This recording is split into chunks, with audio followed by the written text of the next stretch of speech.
So, what does it look like when a part of the glacier falls? And what are the different kinds of birds that live here under what conditions in these icy waters? And what was the history here from World War II between the Norwegians and the Germans? We will find out all this today.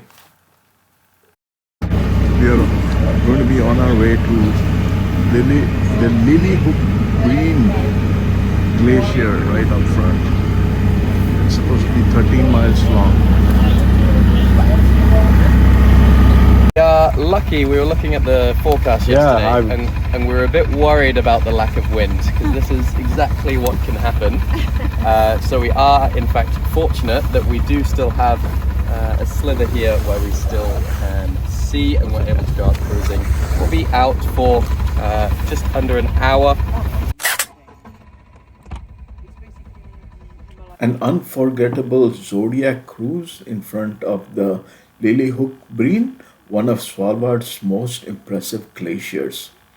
And we navigated through growler-strewn waters towards the towering glacier face, surrounded by a landscape sculpted by ice and time. Of years old, the air that gets trapped in at the point of that snow falling is how they can actually learn a lot about climate millions of years ago. So you can take ice cores going down hundreds of meters, and this essentially is like a little time capsule, and you can even sometimes see, if we have big icebergs carved off, you can actually see the layers in the ice, and each of these layers is a different year, and it tells us about the precipitation of that year. You can do Brilliant blue and white growlers drifted silently around us, each one a natural work of art. And growlers, by the way, is a term used for ice that has been frozen by time, and it's a part of a larger iceberg or glacier. hundreds of meters long, or even the largest ones in Antarctica. These tabular icebergs, often ice shelves. They can be. You can see a seal in the distance. Swell we're getting now. Yes, now it's Oh, now you see the wave. From the glacier to here. finally. There was some glacier carving, and you see the wave now coming up at us. Going up. And you can hear.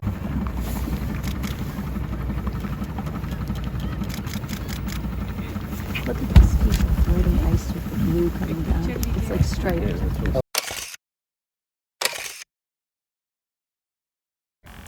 The glacier occasionally reminds us that it was very much alive, with distant cracks and rumbles echoing across the fjord.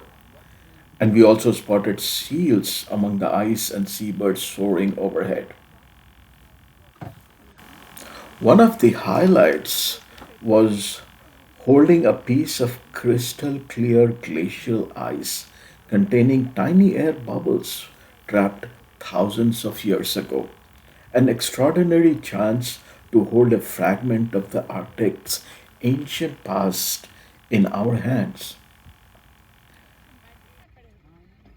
Out and to get to where we needed to go, it's possible that if the fog came back in, we'd have to evacuate everyone just on a safety basis, and at that point we then only have maybe some people going to land. So just to make sure everyone gets out today, we all get to enjoy what we're seeing here. This was the sort of safer option in a harbour or an anchorage. And the Signa is a name. It's named after Gunnar Isaksen's wife. Gunnar Isaksen was a Norwegian explorer who came here in 1906 and 1907, and he did a lot of the topographics surveys of this area. So it's named after her, Signa's Harbour.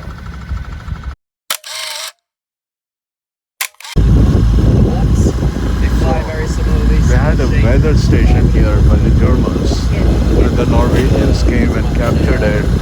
And later on, the German submarines came and they sunk the Norwegian vessels in 1943. And one Norwegian officer was drowned with the boat. but that's the history behind this. Germans had a weather station in 1943 and the Norwegians came and captured it later. Signamana has bird cliffs home to numerous seabirds like kittiwakes and guillemots. The seabirds are well equipped to spend all the time at sea. They come here from April to June to breed and lay their eggs on the cliff edges so predators can't get to it.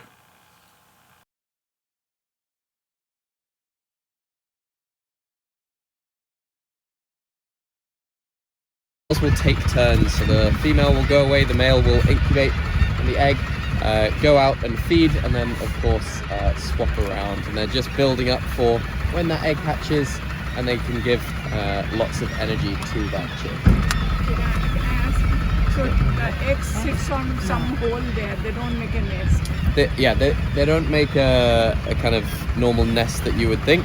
They're just using the cliff's edge. Yeah. But the way that the eggs are shaped, they're kind of these pear-shaped eggs, and it's actually so that if they roll, they kind of roll in a circle.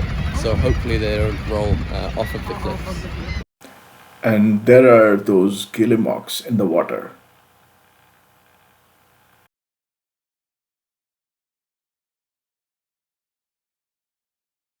Brunix guillemot. So the difference between common guillemot and Brunix guillemot, they look very similar from a distance, but the Brunix guillemot has this white streak through the beak.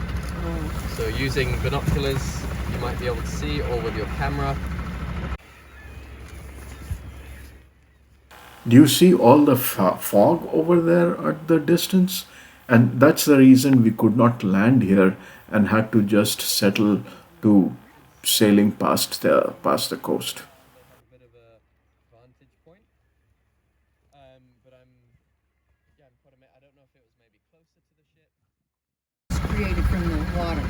They're not coming from the That's glacier. iceberg. So anything that looks like this is definitely from the glacier. Oh, it is. Oh. Anything that's sort of 3D in its structure will be from a glacier. If we're just seeing these sort of pancakes of ice at this point of the season, or if this whole fjord was just flat ice, then that would be sea ice. Okay. But we get a really cool view of what's happening here. So I know I spoke to you guys a lot about glaciers this morning. I'm not sure what you guys heard. Don't want to repeat myself too much for these guys, but first of all, we can see a lot of silt in here and a lot of sediment trapped in this. So this is part of that glacial silt that forms as the glacier is grinding its way down the mountain, being pulled by gravity. And in terms of the melting of the glacier, I mentioned to my group this morning these dimples you can see. This is the effect we get as it's melting with the water. And this beautiful structure that we have here, or sculpture I could almost call it, is formed again through the melting of water. So water melts the iceberg a lot quicker than air does. It's a lot more heat conductive than air, so it melts faster. So what we're seeing with this flat area where it's undercut is that's the previous level of the water, and it's undercut this, but as the iceberg is melting, it's losing weight. So it's then rising up in the water, and that's why we end up with these funky looking structures that we see here. Quick question.